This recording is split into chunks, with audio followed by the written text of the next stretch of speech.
Blast from the grassroots, connecting people and sharing ideas.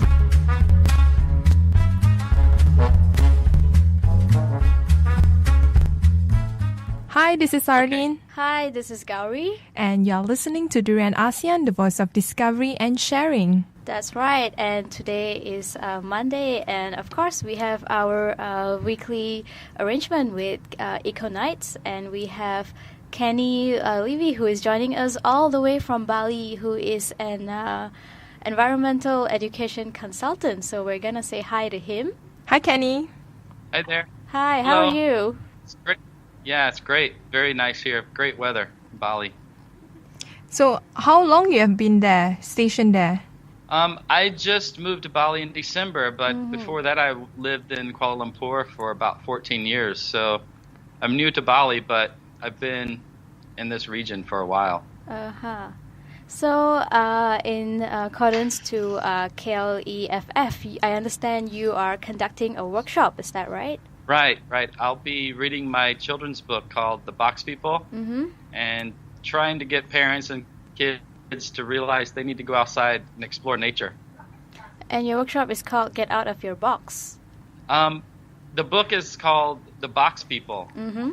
And the message is basically to get out of your box, to get out of the concrete jungle and go out and explore nature. So what's the story of the Box People? Sounds interesting. Yeah, basically, these people called the Box People live in a very modern society where they're always plugged in to electronics. They always have some sort of computer. Their houses are shaped like boxes. Their food comes from a box. They live in boxes, but they never realize they need to be connected to nature until one day, one of the characters, he gets really tired of living his life in a box, and he decides to go outside and explore nature.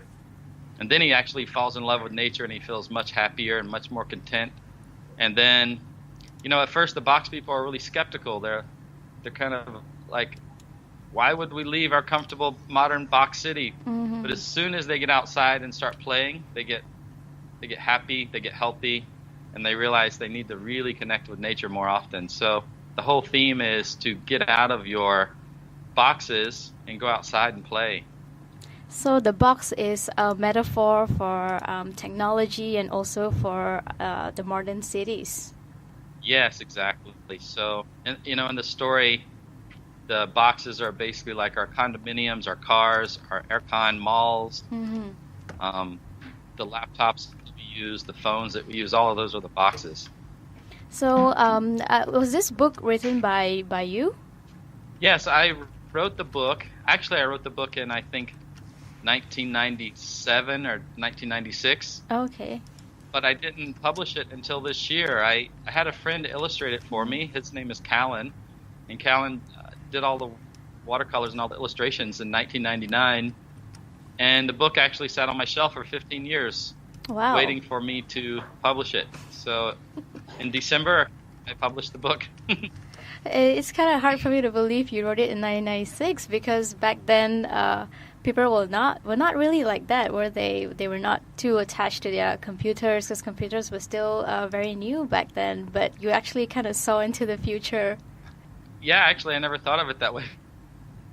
But you're right. I was actually, when I wrote it, I was in an industrial town in Germany, and I was in university, and I was just, it was wintertime and it was really cold, and I couldn't really go outside and play, and everything around me was factories and big buildings, and I just felt really cramped and cooped up inside this big box, and I couldn't go outside. So yeah, I guess you're right. It wasn't really like that, but it's definitely gotten more and more like that these days. And you published your book, was it in Kuala Lumpur? Well, it's an interesting thing. It's called print on demand. So the publishers are in the United States, but when you order it, they print it at based on wherever you're located. So say, for example, if you order it and you're based in Malaysia, they might print it in the UK or in Australia because they have print houses. And so it'll be shipped from the nearest location to you. So it's print on demand. It's basically an online self-publishing format. And is it available in hard copy or is it in a digital format? It's both. So you can get the printed edition, or you can download the Kindle version or an ebook format. So it's pretty handy that way, I think. It's pretty nice. Do you have the book translated in local languages in Southeast Asia? At the moment, I don't. It's only in English, but what I've done is I've read it to some school groups in Indonesia as well as Malaysia, and I read it in English, and then I can translate some of it in Bahasa. Oh, you can speak Bahasa? Boleh sedikit. So the problem is when I translate it into Bahasa, it loses the rhyming scheme. I'm not quite good enough to rhyme in Bahasa. So the English version rhymes a little bit like the Dr. Seuss books, but translating to Bahasa, it loses the rhyme, but the kids still get the main message of going outdoors and playing in nature. So this workshop is specifically for kids? Well, it's actually, I think really good children's books are meant for adults and kids at the same time. And the message is to go outside and play. And it's definitely illustrated for kids, but I think the message is aimed at adults. Like, you need to get your kids outdoors. You need to go outside and play. Unplug from your electronics and go outdoors and jump into nature. Right. And do you have any kids? Do I? Yeah. I'm sorry, what? Yes, I do. I have one 2-year-old daughter. So have you read the book to her and try to get the message across? I have, and I think I'll keep doing that for many times, because I think you have to hear that message quite a lot, I think. So tell me more about your workshop. How are you going to conduct it? Does it only comprise of the book reading, or are you going to have other activities for the parents and kids as well? What I plan to do is read the book and talk about the message behind the book, but also show some real-life examples of the boxes that we live in and how we've created these boxes.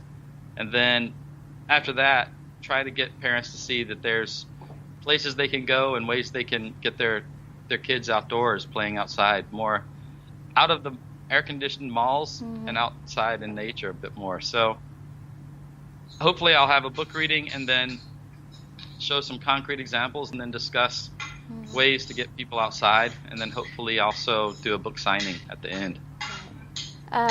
Do you plan to actually take the kids and the parents outside and do some activities with them? Well, the irony is we're going to be at a big mall. We're going to be at Publica. Okay. and Mankiar.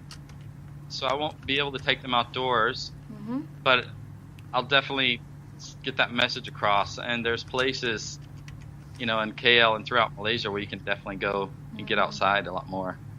And how is this your first time being involved with KLEFF? No, I was at CLEF last year, and what I spoke about last year was another project I did in 2012. My friend Jamie and I rode bicycles that were made out of bamboo from Thailand to Bali. Right. And so we were called Green Riders. And the Green Riders was to raise awareness for conservation in Southeast Asia, all the way from Thailand through Malaysia, Singapore, and Indonesia. And as an education consultant yourself, what there must be some environmental causes that you are personally passionate about. So maybe you want to talk about some of those? Yeah, for sure. It's a big issue in both Malaysia and Indonesia is deforestation and habitat loss. And that's happening because of huge palm oil plantations and land development. And that's leading to a lot of the endangered species like the orangutans, the elephants, rhinos, different monkeys, birds. So yeah, I really work a lot with the deforestation. Okay. And just educating people about that. And how do you go about doing that? Do you speak to different organizations? Or do you write about it? Can you repeat that question? It was breaking up. I'm sorry. How do you go about talking to these people? Do you actually go and have a conversation, or do you write about it? How do you spread the awareness? Well, I do a little bit of all that. What I mostly do is I take students on field trips to national parks and to see the animals like the orangutans. And just a couple of days ago, I took students out and we saw a really rare bird called the Bali starling. So I take them out on these field trips so they can see it, but then we also see the habitat loss. We see the palm oil plantations and we see what's happening. And then we talk to the local villagers and we see what their concerns are and their needs. And if we're lucky, sometimes we're able to get involved with fundraising or education or awareness raising by getting the students to write about it or write their blogs or make videos or take photos. So education is definitely what I think, is the key, getting young people aware of the issues and getting them involved, and especially to take action to do something. So what are you actually doing in Bali at the moment? Well, I just moved here and I'm setting up in terms of networking with different schools and different projects, but working still as an educational consultant. So I'm taking students from all over Southeast Asia to different places to see sea turtles, to see orangutans, to see birds. And Bali just seems to be a good base for that right now. It's a good spot for me to be. And maybe you want to also share with us what are the issues that Bali is facing environmentally? Yeah, it's not a lot different than many places. There's a big issue here with plastic and plastic bags and plastic bottles and polluting beaches. But there's also a big issue going on right now where they want to do a land reclamation in one of the bays here near the airport and basically take down the mangroves and fill in the land and build more tourist attractions. And obviously there's some environmental impact if you develop a huge bay in the mangrove forests and you plop big development on top of that. There's going to be some environmental issues and some ramifications. So the big ones are the plastics, the plastic bottles and bags that are just washing up on the beaches, as well as the habitat loss and the land development. And have you spoken to anyone to find out what are they doing about it, or what are the local authorities, how are they going to address this problem? I really haven't yet, not here in Bali. Okay. I'm just now getting settled in, and I haven't really met the folks, but I have read the papers and I have seen some of the action they're taking, and hopefully they'll make some progress. But I personally haven't met the people yet. I haven't been here long enough to network with everyone. And also, as an education consultant, you focus more on using the educational approach, especially for kids and all. What other things that you do? I do teacher workshops and training to get teachers involved in outdoor education and environmental education. So basically teaching teachers more so that they can use the tools they learn in the workshop to take their students outdoors, because I really firmly believe you can't really understand the environment unless you go out in the environment. You got to go out and see it.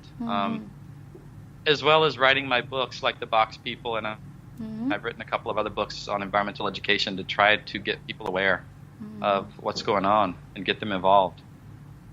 And have you done any work in any other countries besides Malaysia and Indonesia? Yeah, the main places I work are Thailand, and I do some trips there, and the north of Thailand and Chiang Mai, as well as South Thailand. And we do some mangrove restoration projects there where we plant mangroves in Thailand. And also, just last year, me and 3 other teachers, we paddled kayaks around Phuket Island. So we paddled around the entire island and made a documentary series on marine conservation issues. So there's a lot going on. We're trying to raise a lot of awareness and get people involved. And apart from KLEFF, are you working on anything else? Yeah, like I said earlier, trying to get more teachers. So we're just now starting to talk about global citizenship and what that means, and how can you become a global citizen, meaning you're aware of global issues and you're doing something with your own life to make a difference to remedy those global issues. So we're just now starting to think about a global citizenship summit, maybe here in Bali, where we get teachers from around the region to come and talk about what it means to be a global citizen, how do we become aware of the global issues, and what actions can we take to remedy those global issues and have a more sustainable future. And how did you actually came to know about KLEFF? Well, Yasmin is a good friend of mine, and we've done some projects together for environmental education. And so she read my book and she really liked it, and she wanted me to come and give a reading at CLEF. So I was really excited she invited me to do that. So EcoKnights is doing a lot of great work around Malaysia, and so I was really happy, when I first met Yasmin, that we became friends and we collaborated on some projects, because they're doing some really good stuff. Maybe you want to share with us what are some of the projects you worked on together? Yeah, I think 2 years ago now we worked on a project called Rockin' for the Reefs, and it was basically a concert with different musicians. It was in Malaysia. In fact, it was at Publica. Okay. So we had different musicians come and play music, and we had different NGOs come and set up booths, kind of like a festival, to teach the public about coral reefs. And the bands did some fundraising, and we got some money to sponsor. We actually sponsored a coral reef educational camp on Tiaman Island. And that year it was a partnership with myself, Earth Matters, EcoKnights, Reef Check Malaysia, and Go International. So all four of us collaborated and made that event work. And I think we raised something like 15,000 ringgit for conservation and education. So the whole thing was a cultural and musical festival to raise awareness for conservation. So it's called Rockin' for the Environment. It was a great project, and that's how I met Yasmin, and it was great to work with her and the other EcoKnights folks, as well as Reef Check and Go International. And how long were you actually living in KL? I moved to KL in the year 2000, so about 14 years. About 14 years? Yes. So I'm sure you must have noticed something about the environmental issues that we're facing here. So were there anything that you want to highlight? Yeah, I think it's a lot like a lot of Asian cities with the plastic and the pollution on the side of the road, the trash. But what I particularly noticed was the dirty waterways. If you go downtown, where the Klang and the Gombak rivers meet, right? It's near Pasar Seni, near Chinatown. It's really dirty, and that's what Kuala Lumpur was named after. It was named after the confluence of those two rivers. Yeah. And those two rivers are really dirty. So to me, that's a big irony when your city is named after two rivers, but the rivers are so polluted that they're not very useful for much. Right. And anything else besides that one? Maybe in terms of I'm pollution, sure or if you've been through KL, you know. What I was going to say, the other big one, I'm sure if you've been through KL, you've noticed the traffic and the need for more public transportation, as well as safe bicycle lanes for more sustainable transportation, just to get the cars off the road, because KL is horrible during rush hour. Right. So did you take the public transportation a lot when you were here? Did I what? No, I'm sorry. Did you use the public transportation when you were in KL? I didn't, because where I lived it wasn't nearby, but I rode a motorbike, which I think is a little bit better than a big car. So I didn't use much petrol. I used less than 3 or 4 liters a week. So I think that's better than a big car that's drinking lots of fuel, drinking lots of gasoline. And also to talk about the environmental scene here, what are some of the things that you wish probably that could be improved or could be better? In KL in Malaysia? Yeah, in KL. Well, one thing, and I think this is hitting home at the moment is the haze and the burning of the palm oil plantations coming throughout Indonesia. But also there's a lot of burning taking place in Peninsula Malaysia. I was really lucky one day. My friend invited me to fly in a helicopter with him from KL to Johor Bahru, and I counted hundreds and hundreds of fires along the way and just realized it's not all coming from Indonesia. It's not all coming from Sumatra, but there's a lot of burning and a lot of haze being generated right in the peninsula. And we're almost actually at the end of our segment, so I just want to ask you, what is the message that you hope to get across by conducting the workshop at CLEF this year? Well, I think it's a pretty simple message. I think we need to really take care of the planet we live on. But I think before you can love the planet, before you can love it and take care of it, you need to go outside. You need to experience it. You need to get out of the malls, out of the cars, out of the air conditioning, and off of your laptops and phones, and go outside and play. And once you start playing outside, you realize it's a pretty cool place, it's a pretty cool planet, and I want to take care of it. So I think my message is simple. Go outside and explore. And when you explore, then you really come to love nature. And once you love nature, you want to protect it.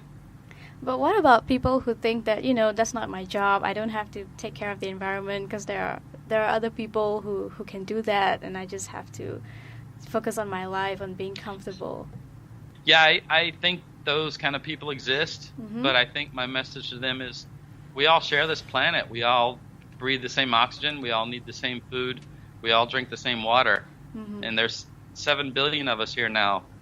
And we need to learn to each take our individual action for preservation and conservation and take care of the earth. Because if you leave it up to someone else, then it may not happen. But if you take action yourself, then something will definitely happen. I think we all need to take individual responsibility for preservation and conservation of the earth, of the planet.